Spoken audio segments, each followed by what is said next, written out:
Hi,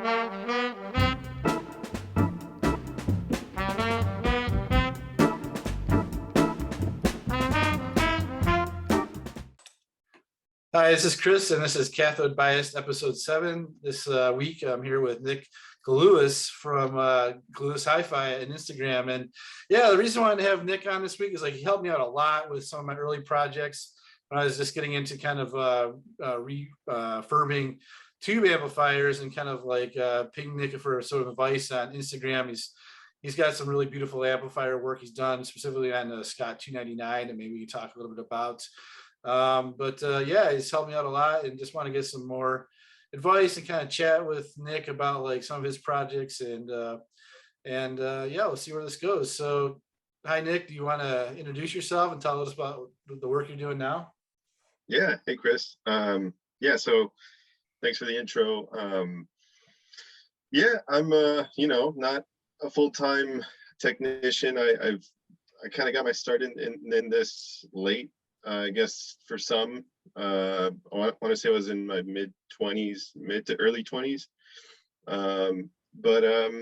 Yeah, now I'm just kind of doing side projects for friends, working with a good friend of mine who has recently opened up a shop, doing this full time for him. So it's been expanding slowly but surely, and yeah, current projects right now, I would say I have a 300B that's behind me, yeah, that way, on the bench, and redoing that one for my buddy, who it belongs to his customer essentially. So trying to get that one essentially doing the entire thing over. It's kind of a hack job in there. So, but yeah, I guess that's a little bit about what I'm working on right now. That, and then maybe a Fisher 400 right here. So Oh, nice. That's like how I got my start, actually. First tube amp I ever really owned myself was a Fisher 400, which I always liked the 7868 amps for some reason. They're 7868 tubes are kind of hard to come by, and it actually just stocked up on some because a little bit concerned it's going to be supply chain issues for those. So, but yeah, they're kind of a little bit rarer too, especially if you go for new old stock. I'm kind of curious, like if you felt like there's been like a lot of demand for work since like sort of like COVID really hit, or like the pandemic. Do you think people like more interested in kind of like what you're doing and looking for technicians? You're based out of Austin, right? yeah. So I'm based out of Austin right now. I used to live in Tucson, and yeah, I guess since the pandemic hit, it's been really interesting to see the change or the difference. I want to say that it was always kind of a niche kind of profession or hobby in my case, and people knowing that you work on this kind of stuff, they'll always have you in mind, kind of, and so you're going to be the go-to person for this stuff, and it's nice to know that. But since the pandemic and like the demand for semiconductors and just people really looking for stuff to do, I guess, in the meantime, Yeah. yeah, it's been more and more more demand that I've seen, and just kind of recognize people putting that much more time into like their system or listening to vinyl, Right. and then like when you're sitting there in your living room, you're playing the vinyl for all those extra hours, and yeah, your turntable see a lot more use. Yeah, a lot more action. So that's kind of the equation. So in comes the technician, I guess. Yeah, it's like I think like for me, like the reason why I decided like man, I have to do this myself is like I just couldn't find technicians. Like I had a couple in the Reno area, but they're just super unreliable, and like either they were super backed up or just took forever and cost was high.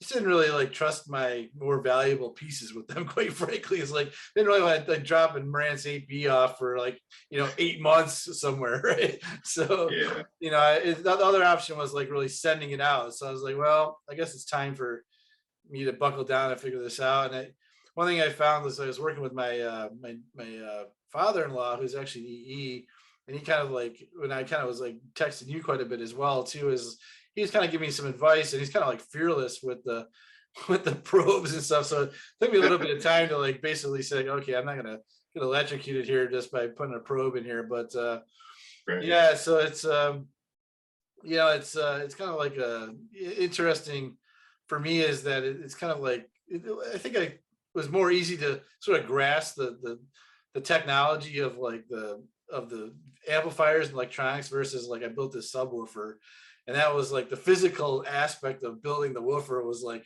actually harder for me than understanding the electronics, I think, just because of sort of my background in software. Oh, But cool. so I think it's like it's approachable. Like I think the high voltages scare a lot of people off, which it did me for a long time. But I think once you get comfortable with it, it kind of it's not as maybe as dangerous as it originally seems.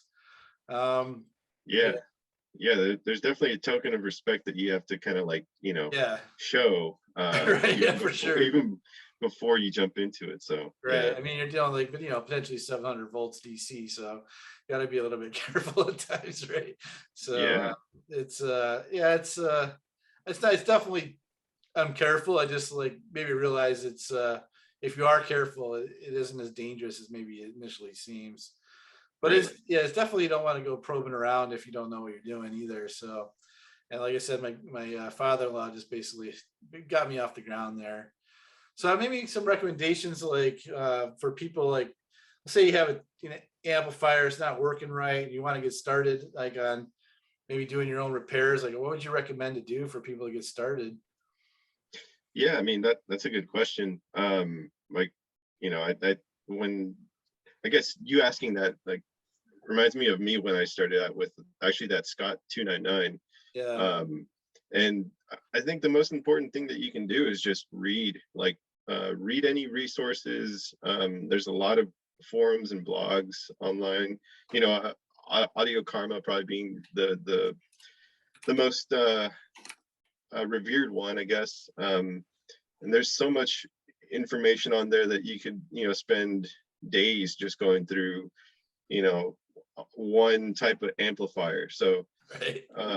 yeah, I mean, I think that's first and foremost is definitely do your research and read up on what the users and what old technicians have like suggested doing to repair or to at least get the equipment up and running for daily use, I guess. And then Right. the next thing, I guess, if you're starting out is, and I still do this, is do a quick visual inspection, like pop the hood, get familiar with kind of like all the little components, what a resistor looks like, what a capacitor looks like, what a transistor looks like.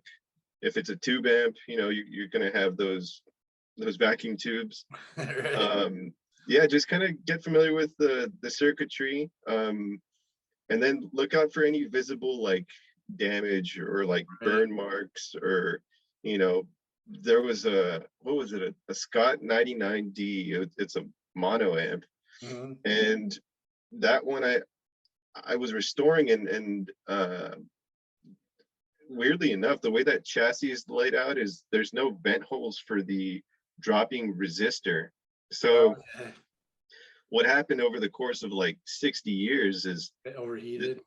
well, yeah, the resistor just baked these wires like to the point of I don't even know how they were still intact. I Yeah. mean, I barely moved it, and like it just disintegrated. Like the copper, the tin, or whatever the wire Yeah. material was, it was crazy. So visual inspection is really important too. So I would Yeah. say start there. Yeah. Yeah. It's interesting. Actually, it's kind of funny. I have some dropping resistors here. Like it's a pair I just took out of a Fisher 101B, X101B. And yeah, this funny thing about these is like exactly the same thing. It was over, I think the leads from the transformer, and it was because of other problems in the power supply. These things were overheating significantly and burning those wires through. So like, yeah, that's the kind of thing I noticed right away is like, okay, yeah, something's going on here weird, right? Like we're Yeah. definitely these resistors shouldn't be getting this hot, even though they do get hot because you're dropping a lot of voltage with these, especially if you don't have a choke or something in there. Hmm. Yeah, so that was one of the things I did replace, just because even if they did measure out okay, but they've been so overstressed over 50 years, like I figured it was probably better, and that's how I got those ohmite in there, Yeah, resistors, and those seem to be doing the job now. cool. Um, so yeah, I would say visual inspection is definitely important. I think I mean, one thing we mentioned before we got on was some YouTube channels, and the one I really liked for me personally was Uncle Doug. I think he goes through like the Fender Champ design, and like, yeah, all tube amps are different. You know, you got triode amps, you've got, you know, push pull amps, but the general philosophy of how a tube amp works is basically all the same, right? And like what the power supply does and stuff like that. So looking at a very simple schematic of like the Fender Champ, which is a pretty simple guitar, you know, mono tube amp, you know, it just scales up, right? Everything just gets bigger the bigger you go in an amplifier, but it's all fairly similar, right? So that I think his videos helped me a lot. And like we were also talking about, what was the other one? I can't remember. Blue Glow Analog, Blue or Glow. yeah, Yeah. Blue Glow Electronics. And Hmm. he had some great videos on just like I think also on the Dynaco, which I looked at, Paz, and also the Macintosh MC240, and I followed his advice on both of those amplifiers, and worked out. You know, his advice worked out well. But also, yeah, Audio Karma. Like, I think this is my fourth Fisher now I've done, and like there are some absolute gurus on Fishers out there that know everything about the bias supplies, the differences between the models. Because there's a lot of different variations of Fishers, even though they're all sort of similar. They vary model to model quite a bit, and the amount of knowledge that's out there on just specifically on Fisher is pretty incredible, I have to say. So Yeah, yeah. I'm glad you brought up the YouTube videos, because that also is a great reference and a great tool to learn from as well, to put things into perspective. Because you know, these guys are going to be talking about the or writing about this stuff online, and you're going to be reading it, and you're just not going to know how really it applies in where real it life. is, right? Yes, and especially if you're not familiar with like reading a schematic, and I think that's what's going to really help you to tie those ends together, is reading, you know, looking at a schematic. You don't even have to understand it, just get Mhm. familiar with the symbology for different components, and then yeah, watch some videos, because a lot of the times the good channels, like you mentioned, will they usually make that that merge of those two like spectrums, so Right. it's really cool. Yeah, one thing maybe a recommendation I have too is just like, you know, I have a scope and I've used it for debugging and stuff, but you can get pretty far with just a multimeter, just making sure your voltages are on track with what the schematic has, like going through Hmm. all the points in the schematic and checking the voltages, making sure they match the schematic, especially in the bias. I mean, that's really important, obviously, in a tube amplifier, to make sure you know, the tubes are biased properly. But just in general, I mean, I like to check like what's the voltage coming out of the transformer, what's it after the first resistors, like what's it coming out of the C1 cap, right? It's like all these things, like I'm checking the voltages all through the entire system to make sure everything's working up to spec. Yeah, So yeah. go ahead, sorry. I don't know. That's really crucial. I mean, especially because I think you just posted like a photo of a Steel 80, right? Yeah, Your Mister, yeah. yeah, it's right here So actually. nice. Yeah, those little things are great. I mean, Yeah.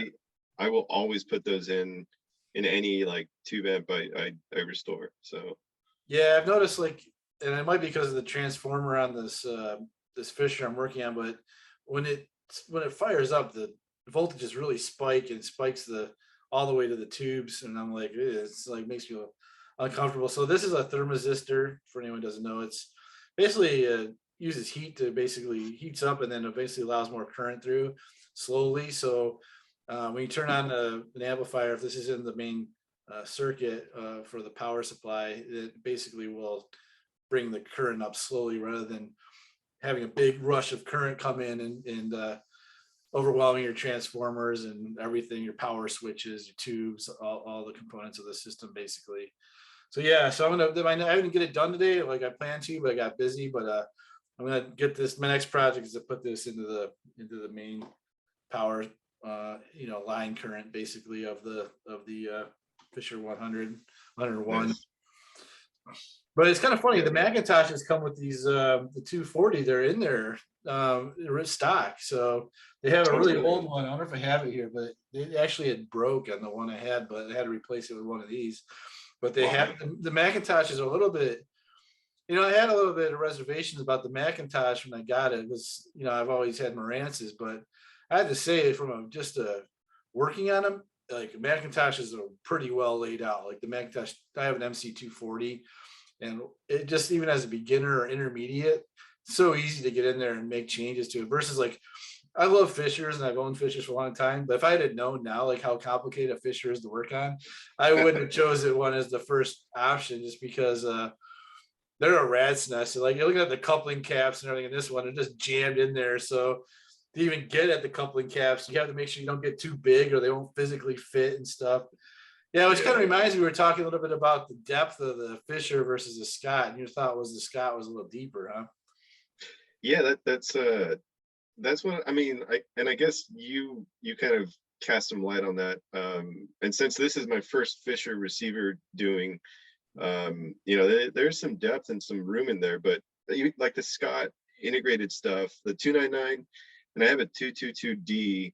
Yeah, And then I worked on a friend's 222C, and yeah. and Used to all own them. those, yeah, all those integrateds are like, man, they got about like that much depth, and you Right. just gotta like figure it out. I mean, Right. it's not the most conducive, especially if it's going to be one of your first amps to restore. But I mean, it does make you very conscious of like, space saving and Right. being efficient with restoring that kind of gear. But um, yeah, I think that's an important thing to take into consideration too. Like, starting out, I think I started my first one, very first amp I did was, or receiver I did rather, was the Yamaha, the CR 820, I think.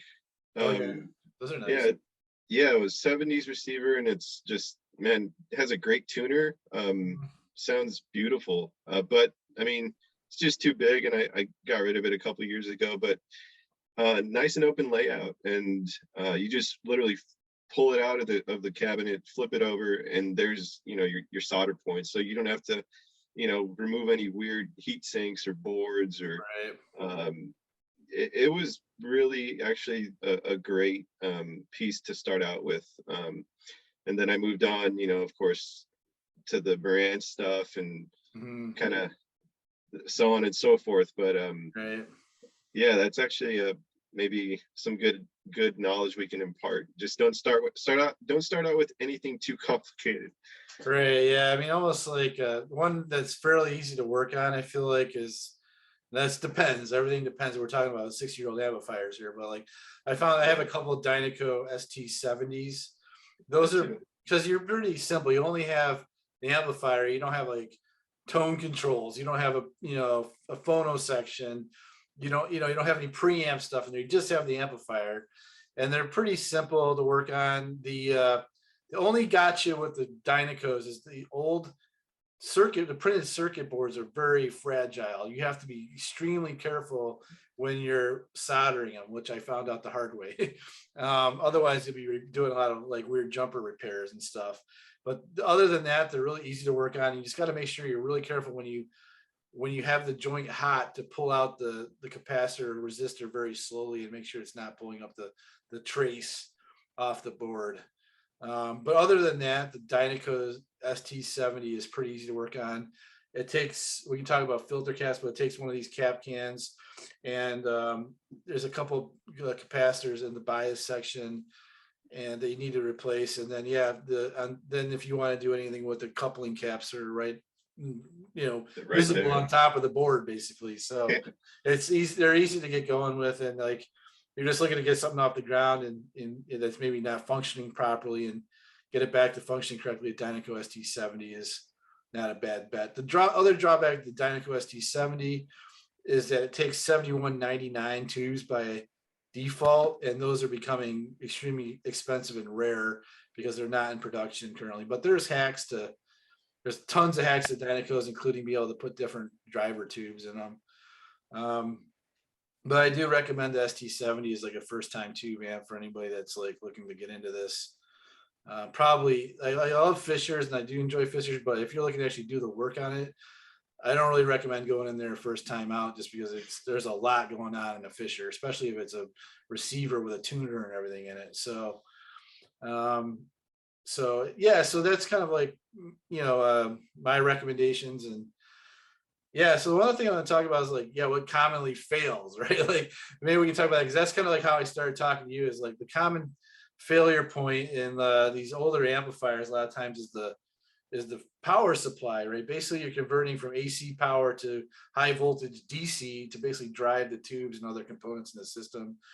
And you basically you have a rectifier in there which does part of the job of converting to DC, but it leaves like ripple current in there. So basically, you have to have capacitors, like big capacitors, that basically take that ripple current out of the AC and converts it basically into straight DC.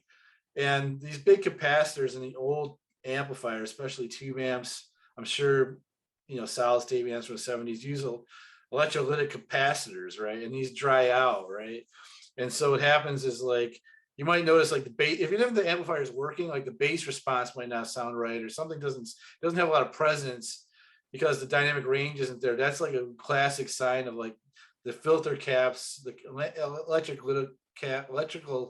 electrolytic caps in the power supply are going bad. So that's almost always the first place to start. So what I want to talk about and what I want to talk to you about is like really three approaches on this, like, because they're in these cans. Basically, this can right now has got two different, it's probably hard to see, but it's got two different caps in it. I think this one's got a 100 and a 500 in it, but some, it's just two 100s, 200, yeah, two 100s by 500 volts. But some of them have three, some of them have four, some of them have one. These things are kind of archaic. They don't make these anymore, but basically, or not, modern gear doesn't use them. But the old amplifiers, these are commonly used because of the size and are on top of the chassis.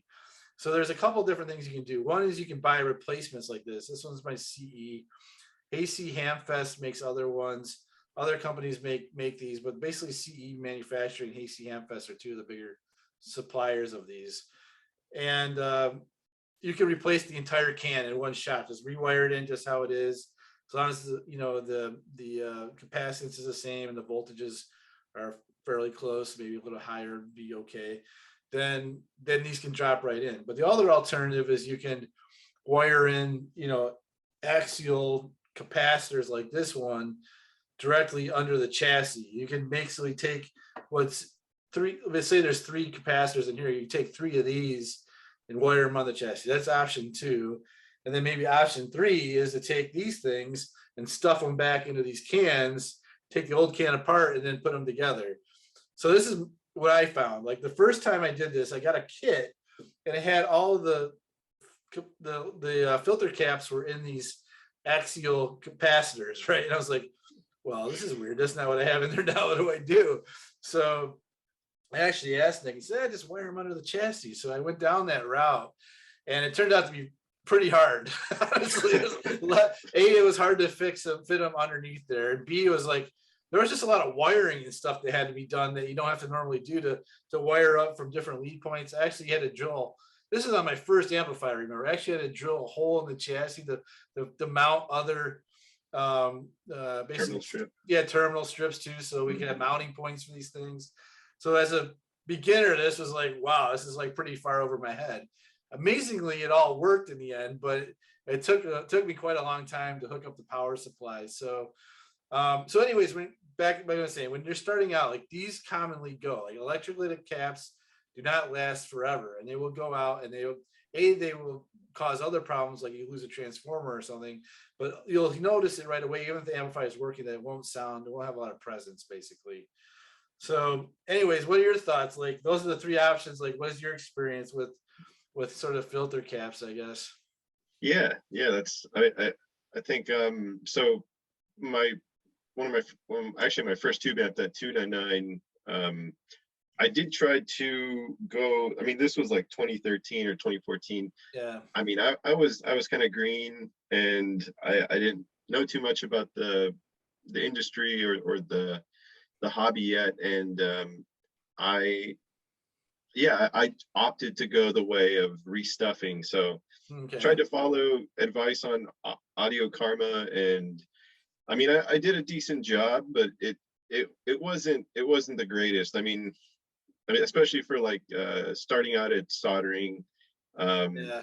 your hand's not going to be the Super slow. steadiest. Yeah. Yeah, or your joints might not be the best. Right. And with that kind of stuff, and restuffing those old cans, I mean, it's pretty unforgiving. It's you do it perfect, or it's not enough. So I mean, it worked, but I went back into that Scott 299, and I put those Hayseed Hamfest Okay. caps Yeah. in later down the line, of course. But and then with that Scott 99, I actually restuffed, or no, I didn't restuff, sorry. I wired those caps under the chassis, and that was only because I think I was kind of strapped for cash at the time, and Yeah. I think it was Illinois capacitor, which some people like and some people don't like.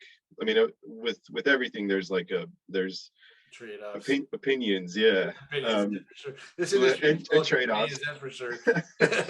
Yeah, but I mean, I've had great experience with those caps, and so I use those 5-prong center ground terminal strips, Oh yeah. Yeah. and I did them on either side of the grounding tab of like the filter capacitors, and it took a while to understand what wire went where, but Right. that thing works great. I mean, it's really stable. And I think it's a 6L6. Yeah. Yeah, it's one of those hefty tubes. So Right. that time it was a hell of a lot of work, but it was worth it. I mean, but I guess all in all of that to say, both of those more difficult routes give you appreciation, at the very least, for Mhm. what is the newly built and the newly manufactured, multi-section capacitor. Right. And that's kind of like, it's expensive, but it's also a lot less work that you're going to have to do. Right. Yeah, that's And the thing. Maybe we should point out, if you these aren't too expensive, the C manufacturing, but the Hayseed ones, since they're yeah, basically custom made for each amplifier, you can go onto their site and just select the amplifier you have, and they'll send you out the right capacitors for it. The thing is, they're not cheap. They're pretty expensive, honestly. You're talking, if you get 3 or 4 of them, maybe 150 to $200, depending on the amplifier you're working on. So compared to maybe $30 or less if you do it under the. So you're talking, maybe over almost tenfold potentially, a fivefold yeah, more to go with a pre. So it's like, how much convenience versus, it's like, how much is your time worth? For me, it's worth it. I don't do that many. If I was building 100 amps, okay, maybe I would reconsider it. But considering I'm doing, maybe half dozen a year or something, like, it's not that big a deal, right? right, And then but yeah, they do cost significantly more. And the other thought is, like, it is common to do the under chassis, like on my to-do list. It's been on my to-do list for a year, is to recap my Marantz 8B, but I'm a lot more hesitant with it because it's an expensive amplifier. It's kind of a collector's item, and the schematic is not as easy to read as some of the others. And they have cap cans on the top that are like these very custom gray color, like, for just to keep the right look of the piece, which most people want. I don't want to replace it with like a silver cap can. I wanted to keep that same can there, but just wire it in underneath. So the aesthetics looks the same with the cap cans on top, but keep the do what you did, basically wire in the caps under the chassis. And to do yeah, that right is like, it's some work. There is somebody goes by Black Shoals out there who did a complete cap, like almost every resistor too, and it Marantz 8B, and like it's a lot of Dang, work. So it is. One thing before we get off topic of the can caps, yeah. I just hang on. I should have this ready, but I have them right here. Well, there's another option, and it's actually really well done. So there's a guy on Instagram. His name's Maurizio, and his tag is or his, I guess his Instagram name is M2 Circuits. And he makes these little things, and so they're really That's cool. well, yeah. So they're really well done. If you don't want to purchase, say, like a can like you have in your hand, or if you don't want to reintegrate the ones underneath, you can always opt to do this and just buy the radial caps, and then plug them in. They all have they all have a common ground. And I've never seen those. See, that's why it's cool to have these conversations. That's to learn something new today. Yeah, and there's actually like a fourth option out there then, huh? Yeah, there's a chassis tab too. So if you need it connected to the chassis, you just solder that. Yeah. And if not, then it just hangs out by itself. It's great. He's a really nice guy, and I've used these things so many times. I'll try that in my next amp. It looks kind of interesting because it could save quite a bit. And you can choose whatever capacitors you want too. That's the other benefit of it. Yeah. It's nice. I think it's just FYI, these cans, like the one thing I didn't realize in the schematic, and is obvious, but around the outside, these cans, these are all common ground, right? There's positives, and electrical caps are, they do have, what's the word I'm looking for? It does matter on which positive and negative side of the can. Unlike other capacitors, it doesn't matter. It does matter on electrical caps, but these are basically the hot side, and then the ground side is all common on these things. Just FYI, look at the schematic, you can't figure out what's going on. All four of these tabs on the outside are all the same thing, basically. That was another kind of thing that took me a while to grasp initially. Unless you're working on a Scott where it's going to say the bias can, the positive is to the ground. I mean, actually on that Fisher, I think there's a bias cap that the positive is grounded. So it's just pay attention to the schematic. Like some of the points are common. Maybe that's just the thing that you need to keep in mind. Is and there's also, if they have paper on the outside, keep in mind those are hot on the outside too. They're not grounded to the chassis. They're hot. Oh, they're floating. Yeah. So you can get a shock off of those if you're not careful. Anyway, so just some thoughts and filter caps. The reason why I want to talk about it is it's a really common problem. It's probably the first thing you have to do. First thing I do almost any old amplifiers, replace all the filter caps. Second thing I do is replace any selenium rectifiers. So maybe I should ask that. So we're talking about filter caps. Like, what's your take on selenium rectifiers, or what do you usually do there? Yeah, I mean, I always just go in and replace them full out. I don't even mess around. Some people leave them in if they test good, but I mean, the fact is that the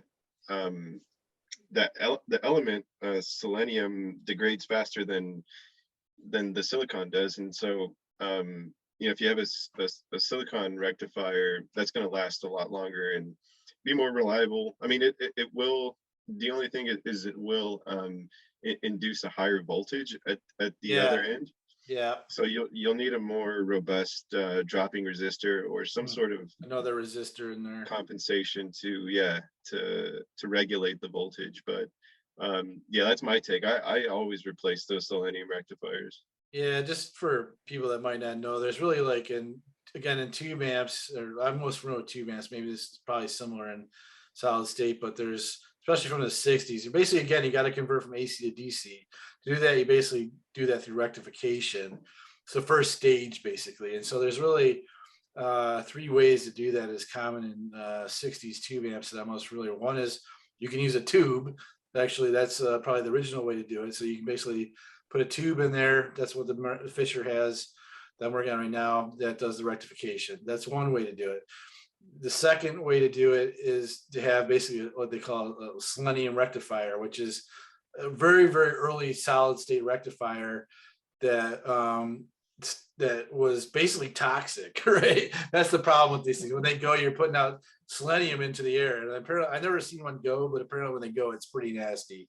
So, and they do go occasionally. So almost everybody recommends to replace those. And then the other way, and this wasn't available in the 60s, but became more popular later, is to use actually a diode, which is very, very small solid state. They cost like nowadays 10 cents. It's weird how it's changed. It used to be the tube was super cheap, and the selenium rectifier was super expensive. So higher end systems like the Marantz 7 use selenium rectifiers, 2 of them actually.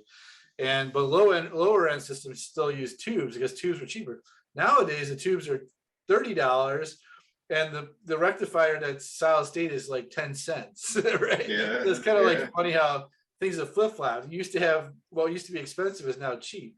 Kind of like with tuners. Like tuners were like the most expensive part. Now people throw tuners away, for God's sake. So so anyway, so what you can do is, like, if you have these selenium rectifiers, I almost always take them out, like Nick said, because they're toxic and they go bad over time. Although I'm running them, I'm in Marantz 7 right now, just because I'm afraid to muck around with a multi-$1,000 amplifier too much. But the about anything like Fishers or anything that have them, or Dynacos have them, I take them out right away, and I put in diodes. And then one thing you do need to do is you put in that dropping resistor in there to kind of, because the resistance isn't the same on the diode. Basically, that's exactly what Blue Glow Electronics recommended on the MC240, and I did do it on the MC240, even though that is also an expensive amplifier. But I wanted to use it every day for reliability. I took out the selenium rectifier out of that one, but did again put the voltage dropping resistor in there to equal it out. Yeah, I think, I mean, that's where most of them are, depending on what piece of gear you're working on. I think, again, just get familiar with the schematic and take a look at it and see, because I think in most Scots, at least the integrated tube amps, you'll find that the seleniums are in the B plus circuit. So then it's not necessarily the power, but a lot of the times they still go bad, and then you can't figure out why the amp won't turn on, or why it's not sounding good, and it's usually because that or the first filter capacitor in that circuit goes bad too. So which is what happened on the Fisher actually. But it's like that's another common failure point on these. So I would say, like, you're starting out, what are the 2 most common things to look at right away? One, filter caps, the big cap cans, any kind of electrolytic capacitor in the system. Look at those first. Second thing is look at any kind of rectification that you might, like selenium rectifiers, etc. And then one thing is, like, as you get more, like, one thing I did is, like, I broke a tube on my Fisher, and I was able to, like, figure out how to hack in basically a selenium diode to basically take the tube out, or not selenium, but a regular diode, just to take the solid state diode. So, like, it's running fine without the tube, and I probably will put the tube back in just for the aesthetic reasons, but it's, you can run without those for like 10 cents, and then the tube again is like $30. So I actually think that also, I think what's that website, Antique Electronic Company or something like that.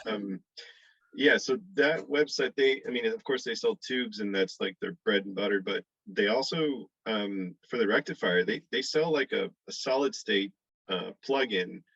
So, like, if you don't want to, say, rewire like you did underneath, you can just plug in and I've seen that. I've never tried it.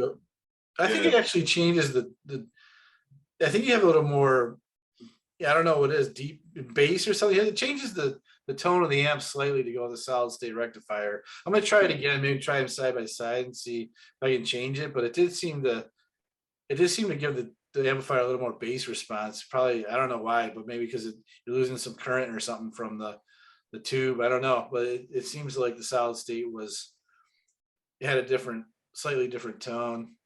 Okay. Um, cool. I'm trying to think what else. We got a couple notes here. Talking about filter cap cans.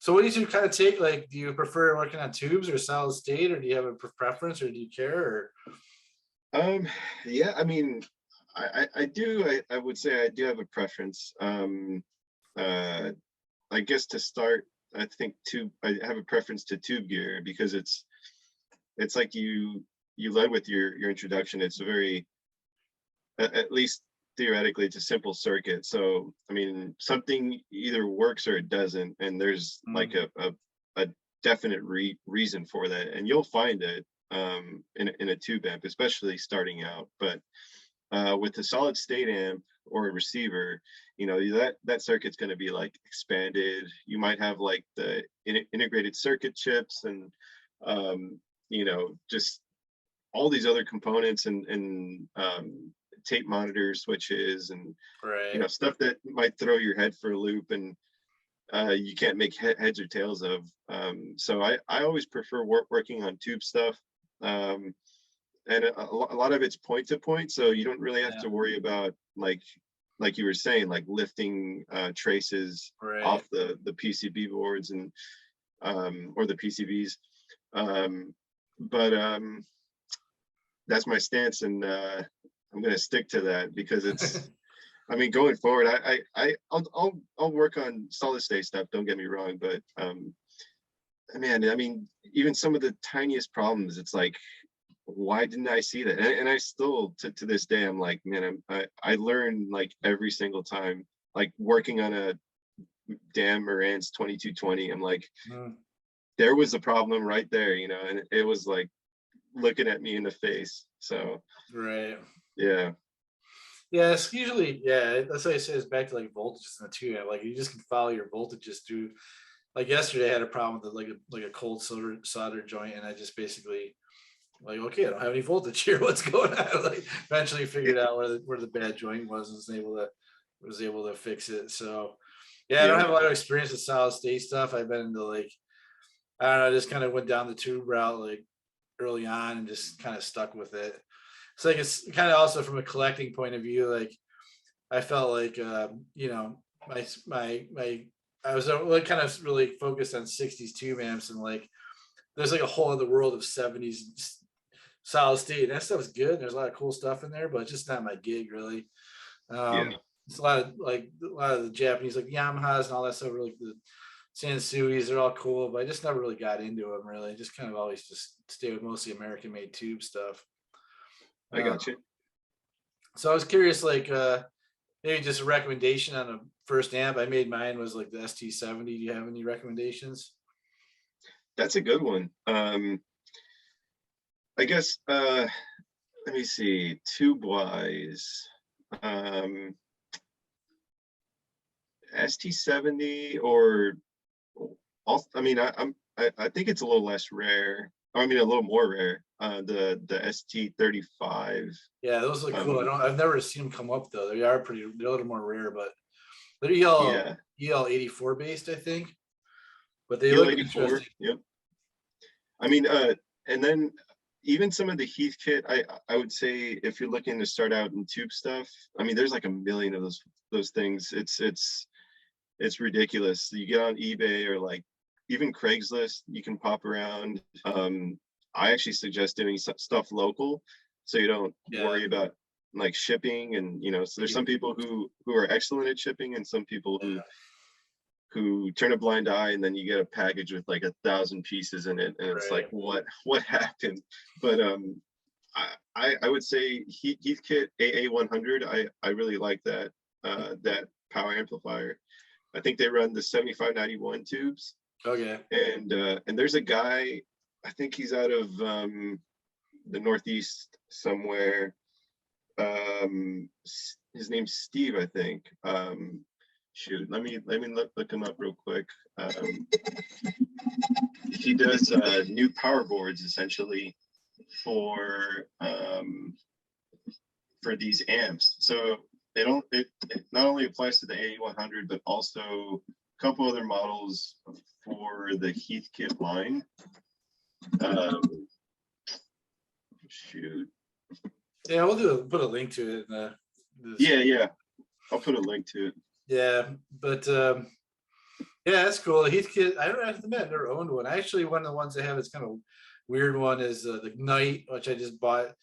Really, I'm gonna be honest, kind of poorly made. I bought it as a I don't know if I'd recommend one, but I bought it as a challenge. Like, can I take like a really cheap 60s tube amp and make it sound good, basically. So that's kind Yeah, of like one I have on my list to go through that I bought like for like $100 or something. So Knight's great. Yeah, they make yeah, great stuff. they're owned by Allied, the people that put out the catalog in the 60s. So there's Yep. that stuff floating around. It's a little less money. Um, Even Ico stuff oh shit, that makes, stuff's nice. Harder to come by these days, yeah, but Ico like the 40s and I think they have also 70 watt. ST70. Yeah, Yeah. they're nice amps, and some of them came as kits. Like a friend of mine actually has one of the kits in a box still. It has not been assembled. I was like, that's pretty awesome. Nice. That's pretty cool. Yeah. Yeah, so real quick, I found the website, PCB Graphics. So they make new power boards for the A100, which Okay. is notorious for having those horrible traces. And I'm not positive, but maybe there's somebody else out there that does the new boards for the Dynaco. Well, there's But lots. Yeah, yeah, okay. there's domestic ones. There's import ones. There's ones that modify the circuit. There's ones that keep the circuit original. There's for Oh, Dynacos, cool. it's endless. Basically, you can build a Dynaco from scratch if you really want to. Right now, like, all the parts are available. Yeah, aren't they like you can get new parts, right? Yeah, Yeah. I mean they're not made. Yeah, it's a long. I think Dynaco is long gone. They were sold out, and there was another company that took their backlog and started a new line of amps called Sound Valves, which I actually own one of their amps, but I don't recommend it for various reasons. But they're also they're similar to the Dynaco. They do have nice transformers in them, but I don't really like the design of them in general. Okay. But but then I don't know what happened to them. They kind of disappeared. But there are other companies that have basically picked up the pieces and still make parts for, yeah, Dynacos. One thing I will say, I do recommend the Dynaco ST70. I do not recommend the Paz. Just the Paz has got a lot of weird problems with the circuit, specifically the tone controls. It doesn't have a cathode follower. To get those Pazs sounding good is very hard, put it that way. So the Dynaco ST70 is pretty nice. The Paz, yeah, pass on the Paz. It's in the name, I guess. Yeah. One last question, maybe I just been kind of asking everybody. Have any current records or artists you're currently listening to? You want to make any recommendations? Yeah. Well, shoot, I'm a huge like Robert Glasper fan. So Yeah. he's a jazz pianist essentially, uh, coming out of Houston.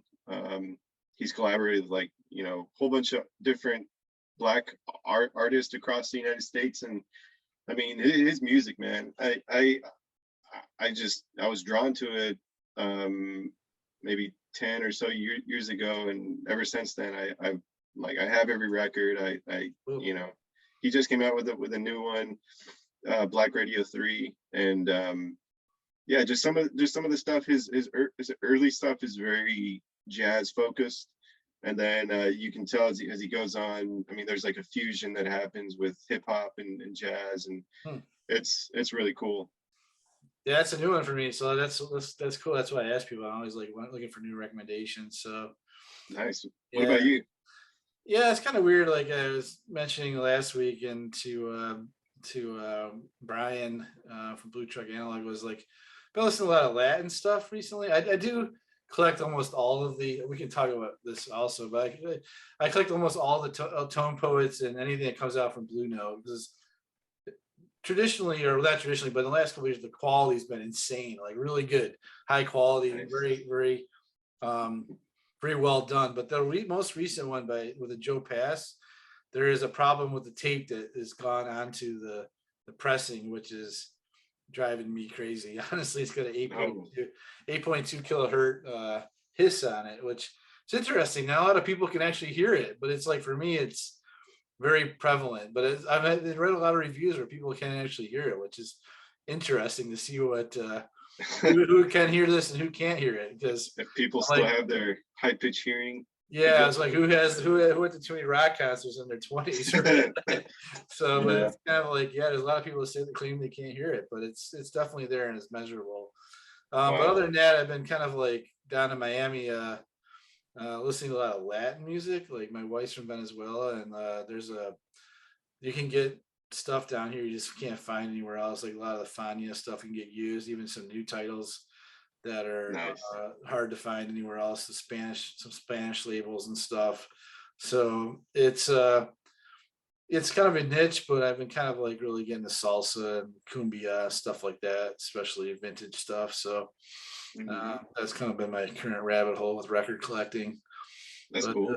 yeah, it's kind of, like I said, keeping the roots of Miami, and Miami's kind of a cool town for just collecting records, just because there's a lot of DJs and stuff down here, and still spinning records is still a thing down here. And then also I bought maybe 280s 12-inch singles, and I've been collecting those as well. I've got a pretty big 80s, like weird. I keep threatening my wife that I'm gonna get a part-time gig as an 80s vinyl DJ in Miami, but I got enough Nice. 80s vinyl now. I probably could do it. So, but That's pretty cool. yeah, it's kind of a weird thing. I don't know. I bought a collection and it had about 150, and I just kept going with it and just adding to it. So yeah, it's kind of like one of my rabbit holes of collecting right now. Nice. So yeah, it's kind of wanted to touch base and again just say thanks for helping me out. Like your advice got me pretty far, and again, like I got some people pinging me about advice. I'm willing to help them. So it's like, you help me, I'll help the next person, and maybe some of this information will get out there a little more broader. So Yeah, yeah. Well, I'm really glad to hear that, and yeah, I mean, and that goes for anybody. Like, we're out there, we're on Instagram, right. we have a presence. So if anybody has any questions, you can reach out to us, or yeah, especially if you're starting out and you're kind of weary about taking the first step. So, Yeah, you want to get electrocuted, right? oh no, no, So yeah, number one goal. all right, well, cool. Thanks a lot. And yeah, we'll chat soon. Talk to you soon. Cool.